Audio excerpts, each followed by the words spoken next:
ഇന്ന് ഞാൻ നിങ്ങളെ കാണിച്ചു തരുന്നത് കപ്പ് ഓംലെറ്റ് ആണ്. ഓംലെറ്റ് നമ്മൾ പല വിധത്തിലും ഉണ്ടാക്കാറുണ്ട്. എന്നാലും ഈ വിധത്തിലൊന്ന് ഉണ്ടാക്കി നോക്കിയാൽ കുട്ടികൾക്കൊക്കെ വെറൈറ്റി ആയിട്ട് ഉണ്ടാക്കി കൊടുക്കുമ്പോൾ അവർക്ക് ഇഷ്ടപ്പെടുമല്ലോ. അതിനായിട്ട് ഞാൻ 2 മുട്ട കൊണ്ടാണ് ഓംലെറ്റ് ഉണ്ടാക്കുന്നത്. ഒരു പാത്രത്തിലേക്ക് ഞാൻ ആദ്യം ഒരു സവോള ചെറുതായിട്ട് അരിഞ്ഞ് ഇട്ട് കൊടുത്തു. അതോടൊപ്പം തന്നെ ഒരു പച്ചമുളക് ഇതുപോലെ ചെറുതായിട്ട് അരിഞ്ഞ് അതും കൂടി ഇട്ട് കൊടുത്തു. എരിവിന് ആവശ്യത്തിന് മുളകിടുക. കുട്ടികൾക്കൊക്കെ കൊടുക്കാനാണെങ്കിൽ പച്ചമുളക് അവോയ്ഡ് ചെയ്യുക. പച്ചമുളക് ഇടണ്ട, എരിവ് കുറച്ച് മതിയല്ലോ. അപ്പോൾ നമ്മൾക്ക് മുതിർന്നവർക്ക് കഴിക്കാനാണെങ്കിൽ ഇച്ചിരി എരിവൊക്കെ ആവശ്യമാണല്ലോ. അതിന് വേണ്ടിയിട്ട് നമ്മുടെ വീട്ടിലുണ്ടായ ഒരു പച്ചമുളക് ഇതുപോലെ ചെറുതായിട്ട് ഒന്ന് അരിഞ്ഞിട്ട് കൊടുത്തു. അതിനുശേഷം അതിലേക്ക് ഞാൻ ഒരു തണ്ട് കറിവേപ്പിലയും കൂടി ചെറുതായിട്ട് അരിഞ്ഞിട്ട് കൊടുക്കുകയാണ്. കറിവേപ്പിലയും പച്ചമുളകും ഒക്കെ നമ്മുടെ വീട്ടിലുണ്ടല്ലോ. അപ്പോൾ അതുകൊണ്ട് തന്നെ കെമിക്കലൊന്നും ഇല്ലാത്ത പച്ചമുളകും കറിവേപ്പിലയും ഒക്കെ ഇതുപോലെ ഒന്ന് അരിഞ്ഞിട്ട് കൊടുത്തു. പിന്നെ അതിനകത്തേക്ക് ചേർക്കുന്നത് 2 ടേബിൾ സ്പൂണോളം തേങ്ങ ചുരണ്ടിയതാണ്. അതുപോലെ തന്നെ ഒരു ടീസ്പൂണോളം ഉപ്പിട്ട് കൊടുത്തു. 1/4 ടീസ്പൂണോളം മഞ്ഞൾപ്പൊടി ഇട്ട് കൊടുത്തു. ഒരു 1/4 ടീസ്പൂണോളം കുരുമുളക് പൊടി, അതുപോലെ തന്നെ ഒരു 1/4 ടീസ്പൂണോളം മുളക് പൊടി, കാശ്മീരി മുളക് പൊടിയും കൂടി ഇട്ട് കൊടുത്തു. ഇനി അതിലേക്ക് നമുക്ക് ആ 2 മുട്ടയും ഇതുപോലെ ഒന്ന് ഉടച്ച് ഒഴിച്ചു കൊടുക്കാം. അതിനുശേഷം നമുക്ക് അത് നന്നായിട്ടൊന്ന് മിക്സ് ചെയ്തെടുക്കണം. നമ്മൾ സാധാരണ മുട്ട പൊരിക്കും പോലെയൊക്കെ തന്നെ ഇതുപോലെ നന്നായിട്ട് നമ്മൾക്ക് ഒന്ന് ഉടച്ചെടുക്കാം. നന്നായിട്ട് ഉടച്ചെടുക്കുമ്പോഴാണ് നന്നായിട്ട് സോഫ്റ്റായിട്ട് വരുന്നതും അതുപോലെ തന്നെ നന്നായിട്ട് പൊങ്ങി വരണം. ഒക്കെ ചെയ്യണമെങ്കിൽ പൊങ്ങി വരണമെങ്കിൽ ഇതുപോലെ നന്നായിട്ട് ഒന്ന് അടിച്ചു കൊടുക്കണം. നന്നായി എല്ലാം കൂടി അതുപോലെ തന്നെ എല്ലാം കൂടി ഒന്ന് അടിച്ച് ഒന്ന് സോഫ്റ്റ് ആക്കി എടുക്കണം. നമ്മുടെ ഉപ്പും മുളകും അതുപോലെ ആ തേങ്ങയും ഒക്കെ മുട്ടയുടെ എല്ലാ ഭാഗത്തും ഒക്കെ ചെല്ലണമല്ലോ.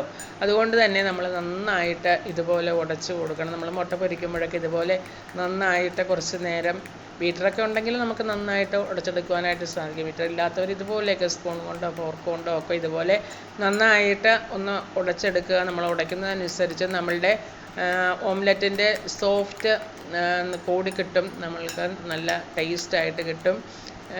ഇത് നന്നായിട്ട് ഉടച്ചെടുക്കുക.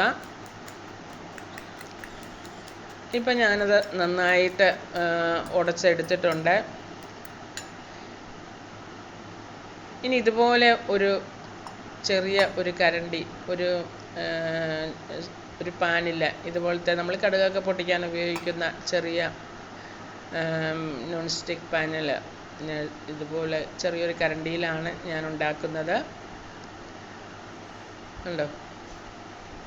ഇതുപോലെ നമ്മൾ ഗ്യാസ് സ്റ്റവിൻ്റെ മുകളിൽ അത് വെച്ചിട്ട്, നോൺ സ്റ്റിക്കിൻ്റെ പാനിൻ്റെ തന്നെയാണ്, നോൺ സ്റ്റിക്ക് തന്നെയാണ്.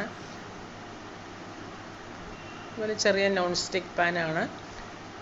നമ്മൾക്കിതിനകത്ത് കടുകൊക്കെ പൊട്ടിക്കാം. അതുപോലെ തന്നെ ചെറിയ കുട്ടി ദോശകളൊക്കെ ഉണ്ടാക്കിയെടുക്കാം. അതിലേക്ക് ഞാൻ ഒരു ടീസ്പൂണോളം എണ്ണ ഒഴിച്ചു കൊടുത്തു. വളരെ കുറച്ച് എണ്ണയെ ഒഴിക്കുന്നുള്ളൂ.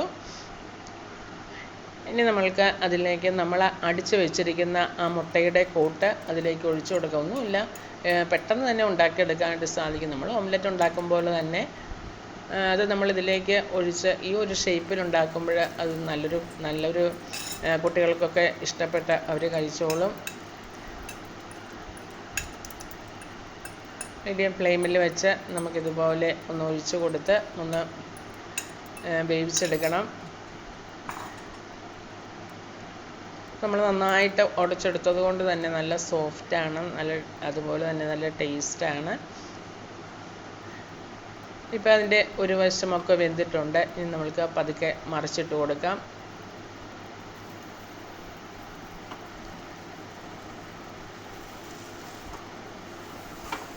ഈ ഒരു രീതിയിൽ നമുക്കൊന്ന് അതിനകത്ത് തന്നെ മറിച്ചങ്ങ് ഇട്ട് കൊടുക്കാം.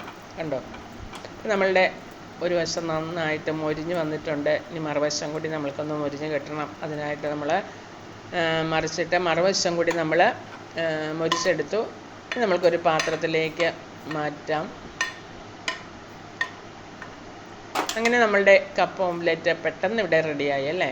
നിമിഷ നേരം കൊണ്ട് നമ്മുടെ ഓംലെറ്റ് റെഡിയായി. കണ്ടോ? കുട്ടികൾക്കൊക്കെ ഇത് കൊടുത്താൽ നല്ല ഇഷ്ടമായിരിക്കും. അവരുടെ ഉള്ളിൽ മുട്ടയും അതുപോലെ തന്നെ വെജിറ്റബിളും ഒക്കെ ചെന്നോളും. ഉണ്ടോ? ഇതിനകത്ത് ആ വേപ്പിലയൊക്കെ നമ്മൾ കടിച്ച് തിന്നണം. നമ്മളുടെ വീട്ടിലുണ്ടായ നല്ല വേപ്പിലയല്ലേ, വേപ്പിലയൊക്കെ നമ്മുടെ ഉള്ളിൽ ചെല്ലുന്നത് നല്ലതാണ്. അങ്ങനെ നമ്മളുടെ കപ്പ് ഓംലെറ്റ് ഇവിടെ റെഡിയായി. നിങ്ങളിത് ഈ രീതിയിൽ ഉണ്ടാക്കിയിട്ടുണ്ടോ? ഉണ്ടാക്കിയിട്ടില്ല എങ്കിൽ ഒന്നുണ്ടാക്കി കുട്ടികൾക്കൊക്കെ കൊടുക്കുക. അവർക്ക് ചായയുടെ കൂട്ടത്തിൽ കഴിക്കാനാണെങ്കിലും ചോറിൻ്റെ കൂട്ടത്തിൽ കഴിക്കാനാണെങ്കിലും ഒക്കെ അവർക്ക് ഇഷ്ടപ്പെടും. അങ്ങനെ നമ്മളുടെ കപ്പ് ഓംലെറ്റ് ഇവിടെ റെഡി ആയിരിക്കുകയാണ്. എല്ലാവരും ഉണ്ടാക്കി നോക്കുക. നിങ്ങൾക്കിത് ഇഷ്ടപ്പെട്ടെങ്കിൽ ലൈക്ക് ചെയ്ത് ഷെയർ ചെയ്ത് സബ്സ്ക്രൈബ് ചെയ്യുക. Okay, bye bye.